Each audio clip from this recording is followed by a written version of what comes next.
देखिए अब यहाँ ध्यान दो। देखिए अगला क्वेश्चन कह रहा है, अगला क्वेश्चन कह रहा है, देख लीजिए कि एन इनफाइनाइट, देखिए N infinite line of charge,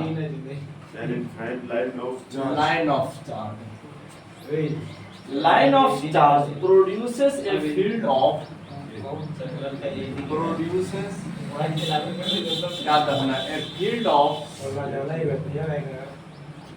देख लीजिए, produces a field of 9 गुना 10 to the power 4 न्यूटन पर coulomb at a distance of 2 centimeter, 2 centimeter, at a distance of 2 centimeter.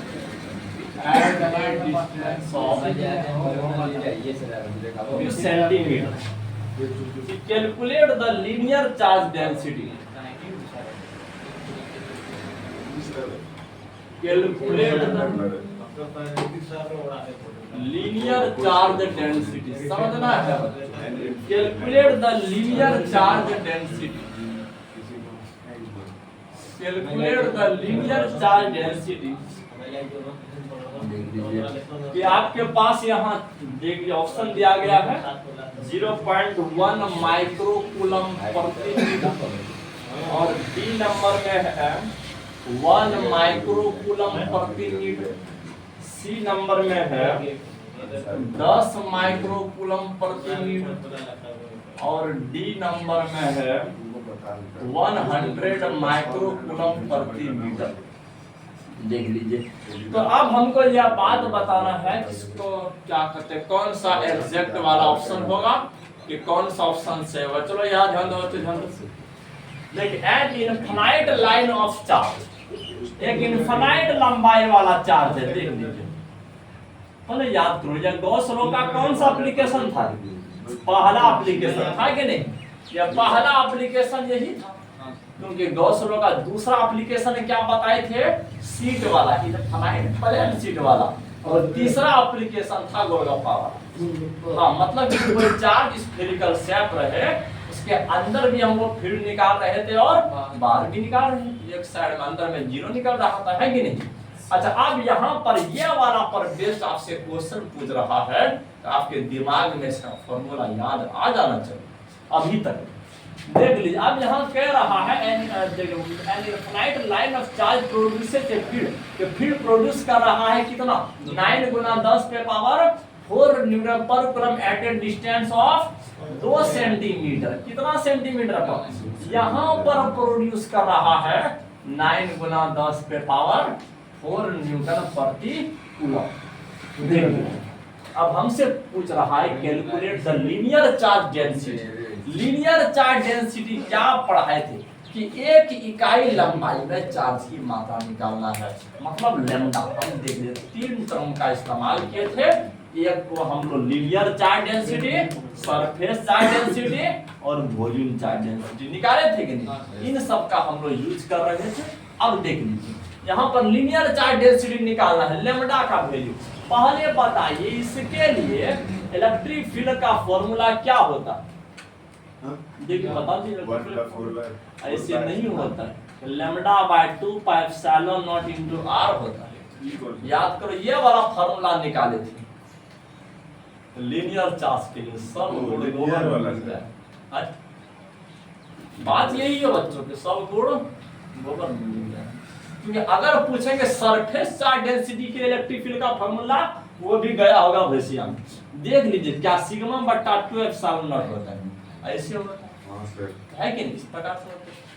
तो अब इसके बाद बता दीजिए, यहाँ पर समझना है इलेक्ट्रिक फील्ड बराबर, अगर वो कांस्टेंट वाला वैल्यू तो याद है, लेकिन उसमें चलता है 1/4 पाई एप्सिलॉन नॉट। अगर तुम यहाँ पर 4 पाई करोगे, यहाँ पर अगर तुम 4 पाई एप्सिलॉन नॉट करते हो, 2 से गुना के 2 से ऊपर गुना करना पड़ेगा कि नहीं।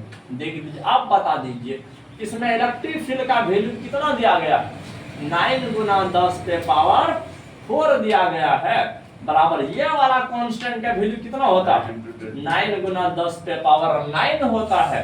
तो गुना देख लीजिए, 2 गुना लैम्डा को तो निकालना है, डिस्टेंस कितना है, तो 2 सेंटीमीटर है, मीटर में आप बदल दीजिए तो 0.02 मीटर हो जाएगा, होगा कि नहीं। 100 से भाग दे दिए तो 2 डिजिट इधर भाग गया, डेसिमल पॉइंट है कि नहीं, तो यहाँ हो जाएगा 0.02 हो जाएगा कि नहीं। अब इसके बाद समझाते देख लीजिए, 99 दुनिया से जुदा हो गया, कैसा लगा होगा इसके दिल पर जब गया होगा इसको छोड़कर। अब यहाँ समझना है, देखो अब क्या होता है बराबर में कि क्रॉस मल्टीप्लिकेशन होता है, नीचे वाला ऊपर वाले के साथ गुना होगा, ऊपर वाला नीचे वाले के साथ, है कि नहीं। यहाँ 10 टू द पावर 4 है, देखिए यहाँ आ गया 0.02 आ गया, नीचे कौन कौन गया, 10 टू द पावर 9 गया और 2 गया, बराबर उधर कौन बचा हुआ है, लैम्डा बचा हुआ है, देख लीजिए। अच्छा अब यहाँ समझना, 2 से कटाएंगे तो 0.01 हो जाएगा। यहाँ 10 पे पावर 9 है, इसको कटाने के बाद बताइए यहाँ कितना बचेगा, 549 होता है, 10 पे पावर 5 बचेगा। अच्छा अब हमको एक बात और समझा दीजिए कि ये ऊपर जाएगा तो यहाँ प्लस में पावर है, किसमें बदल जाएगा, माइनस में। तो क्या हम ऐसे लिख सकते हैं 10 पे पावर -5 लिख सकते हैं, है कि नहीं, -5 लिख सकते हैं। अच्छा -5 के जगह पर अगर हम एक बात और बोल दें कि यहाँ अगर 10 टू द पावर -6 लिख दे, ध्यान से समझना है, 0.01 है, यहाँ 10 टू द पावर -6 लिख दे और 10 से गुना कर दे तो कोई फर्क पड़ेगा, नहीं पड़ेगा, क्योंकि 10 दे दीजिए घटा देगा इसको, हाँ, लेकिन 10 को यहाँ से गुना कर दीजिए, अब तब देख लीजिए 0.1 हो गया, 10 टू द पावर -6 के जगह पर माइक्रो लगता है कि नहीं। तो अब इसके बाद बता दीजिए कि लैम्डा का यूनिट क्या हो जाएगा, देखिए लीनियर चार्ज डेंसिटी मतलब चार्ज पर यूनिट लेंथ, तो बच्चों कूलम्ब पर मीटर, तो 0.1 माइक्रो कूलम्ब पर मीटर हो जाएगा। तो ये आपका पहला नंबर का ऑप्शन क्या है, सही है कि नहीं। तो इस तरह से पकड़ोगे बच्चों, कहते एग्जाम में अच्छा खासा नंबर आ जाएगा कि कभी भटकने का मौका नहीं लगेगा। हाँ तो स्टैंडर्ड वाला क्वेश्चन निकालते हैं, देख लीजिए स्टैंडर्ड वाला क्वेश्चन निकालते हैं, ये सब तो हम लोग कर लिए हैं बहुत ज्यादा पहले, लेकिन एक डायपोल मूवमेंट वाला देख लीजिए, एक है ये वाला electric dipole movement and electric field, तो एक्सेल पॉइंट ये वाला सर बताए थे, हाँ तो एक्सप्रेशन का फॉर्मूला निकाले तो चलो इस पर निकल देते हैं जी सर, देख लीजिए। हाँ तो यहाँ करेक्ट एन इलेक्ट्रिक डायपोल, समझना है बात कि एन इलेक्ट्रिक डायपोल, कि एन इलेक्ट्रिक डायपोल समझना, अगर एक्सप्रेशन स्ट्रांग रहेगा ना, न्यूमेरिकल कुछ नहीं है बच्चों, जैसा चबाओगे वैसा अंदर जाएगा, कहते न्यूमेरिकल कुछ नहीं है, सिर्फ एक्सप्रेशन को स्ट्रांग करो, एक्सप्रेशन का रोजाना टेस्ट दीजिए, इसके बाद न्यूमेरिकल देखना, सिर्फ थोड़ा सा हम मैकेनिज्म समझा देंगे ये कैसे कैसे बनता है, बस काम खत्म, धड़ाक से कभी बाएं हाथ से बनाओगे कभी दाएं हाथ से बनाओगे, तो आपका अपना मर्जी है कि नहीं, इसलिए समझना है, बेसिक कॉन्सेप्ट को समझना है बच्चों, समझना है। देख लीजिए कि an electric dipole consist of, देखिए क्या क्या रखता है, कि consist of an electric dipole consist of 2 opposite charge, देख लीजिए 2 अपोजिट चार्ज रखता है, देख लीजिए 2 अपोजिट चार्ज रखता है, देख लीजिए ऑफ मैग्नीट्यूड 2 माइक्रो कूलम, देखिए जिसका मैग्नीट्यूड है तो ऑफ मैग्नीट्यूड समझना है, ऑफ मैग्नीट्यूड जिसका मैग्नीट्यूड है 2 माइक्रो कूलम, 2 माइक्रो कूलम है, separated by distance of 5 millimetre, separated by a distance of, separated by a distance of 5 millimetre, देखिए 5 मिलीमीटर से सेपरेट है। Calculate the electric dipole movement, calculate the electric dipole movement, समझना है बात, calculate the electric dipole movement, electric dipole movement को calculate करना है, तो and the electric field at A point, देख लीजिए एंड समझना, और इलेक्ट्रिक फील्ड भी फाइंड करना। अरे बाप रे बाप, कि एंड द, देख लीजिए and the electric field at A point 15 centimetre, कि एट ए पॉइंट तो 15 centimetre away from its centre, देख लीजिए away from its centre, from its centre, देख लीजिए फ्रॉम इट्स सेंटर। हाँ, तो on the axial line, on the axial line. हाँ, तो अब ये वाला प्रॉब्लम देख लीजिए, एकदम तगड़ा वाला प्रॉब्लम है। बहुत क्या कर, इसमें कोई ऑप्शन कुछ नहीं है, सीधे सॉल्यूशन करना है। देखिए हम चलो एक एक करके पढ़ते जा रहे हैं कि एन इलेक्ट्रिक डायपोल है। एन इलेक्ट्रिक डायपोल देखिए, क्योंकि डायपोल हम लोग किसे कहते हैं, तो वो इक्वल एंड अपोजिट चार्ज अगर स्मॉलेस्ट डिस्टेंस से सेपरेट रहे तो उस सिस्टम को इलेक्ट्रिकल डायपोल कहते हैं। तो समझ उसका कैरेक्टर को जानने के लिए हम लोग डायपोल मोमेंट निकालते हैं। तो ये आपका क्या है, देख लीजिए इलेक्ट्रिक डायपोल है, टू इक्वल और अपोजिट चार्ज है। हाँ, देख लीजिए तो अपोजिट चार्ज है ऑफ मैग्नीट्यूड, जिसमें प्रत्येक चार्ज का मैग्नीट्यूड कितना है, 2 माइक्रोकूलम है। कितना है, 2 माइक्रोकूलम है, मतलब 10 टू द पावर -6 कूलम है। या प्लस में होगा और यह वाला किस में होगा, माइनस में होगा ना रे, माइनस में होगा, क्योंकि इक्वल और अपोजिट होता है इसमें। The separated by distance of 5 millimetre, इन दोनों के बीच का जो दूरी है वो कितना है, 5 millimetre. Millimetre 10 to the power -3 से गुना करोगे। हाँ, देखिए तब वो किस में बदलेगा, मीटर में बदलेगा, याद रखना है।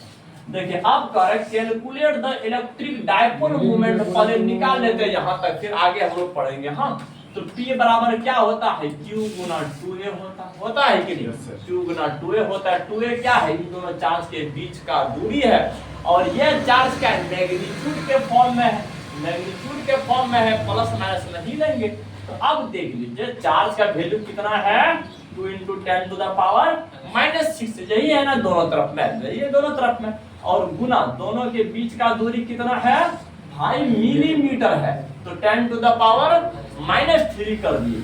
अब देखिए 5 दूना 10 हो गया, गुना 10 पे पावर 6 3 9 हो गया। तो देख लीजिए ये घटाइए और तो कितना हो जाएगा, 10 टू द पावर -8 हो जाएगा, और P का होता है कूलम मीटर होता है। हाँ, P का होता है कूलम मीटर।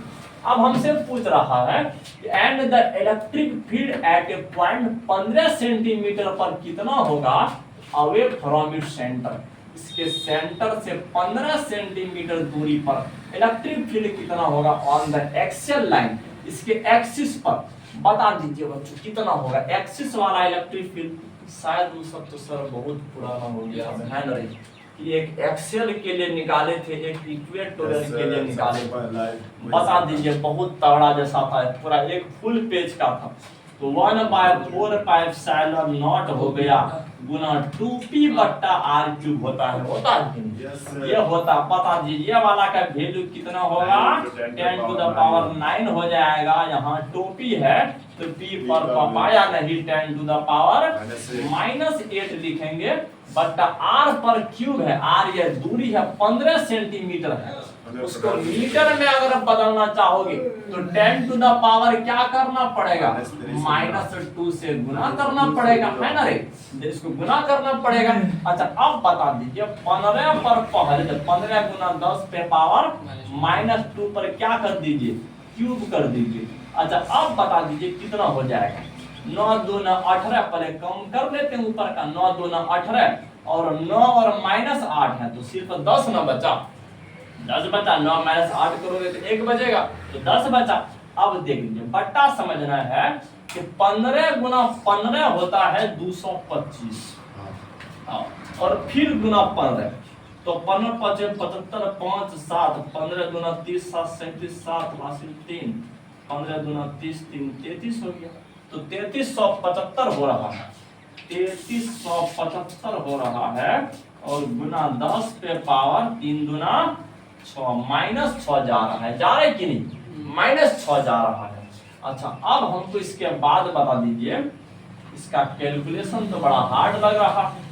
देखिए, अगर इसको ऊपर करोगे तो यहाँ 6 है, एक ऊपर में है, 7 जीरो हो जाएगा।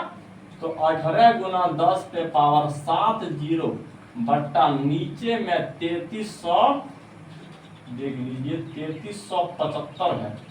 अरे बाप रे बाप, अब कैलकुलेशन कैसे करेंगे कि 3375 को ऐसा करते ना कि 3400 ले लेते, है कि नहीं? 3375 रुपया का रिचार्ज 3400 में नहीं करेगा भाई। 3400 का रिचार्ज 3375 कुछ नुकसान है कि नहीं? अब देख लीजिए 18 गुना 10 पे पावर 7 है। ये सब कैलकुलेशन में ना शॉर्टकट मारने का स्टाइल है।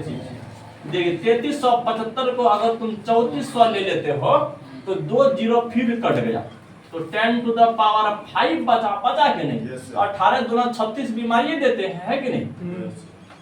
देख लीजिए 18 दूना 36 हो गया। अगर यह बंदा ऊपर जाए 1/2 हो गया, 1/2 हो गया तो इसको हम लोग 0.5 बोल सकते हैं कि नहीं? गुना 10 पे पावर 5 हो गया तो अप्रोक्स कितना हो जाएगा? 5 गुना 10 पे पावर 4 हो जाएगा। और इस इलेक्ट्रिक फील्ड का मात्रक होता है न्यूटन प्रति कूलम। तो बिल्कुल इस तरह से ही कैलकुलेशन करोगे तो आगे जा करके सफल हो जाओगे इस न्यूमेरिकल में। समझना है, क्योंकि एग्जाम में तो न्यूमेरिकल रहना ही रहना है कि केमिस्ट्री में न्यूमेरिकल, और केमिस्ट्री का तो न्यूमेरिकल का इलेक्ट्रोकेमिस्ट्री चल रहा है। फिर आगे वाला चैप्टर जो हमारा है क्या कहते हैं वो केमिकल काइनेटिक्स है, उसमें जो बताएंगे ना रेट ऑफ रिएक्शन निकालने के लिए, रिएक्शन जो हो रहा है किस रेट से हो रहा है, एकदम दर्द भरा न्यूमेरिकल उसमें भरा हुआ है, एकदम हड्डी टूट जाएगा अंदर का एक तो सॉल्व करते करते। हाँ, लेकिन अगर समझ करके पढ़ोगे तो बहुत बेहतर करोगे आगे जाके।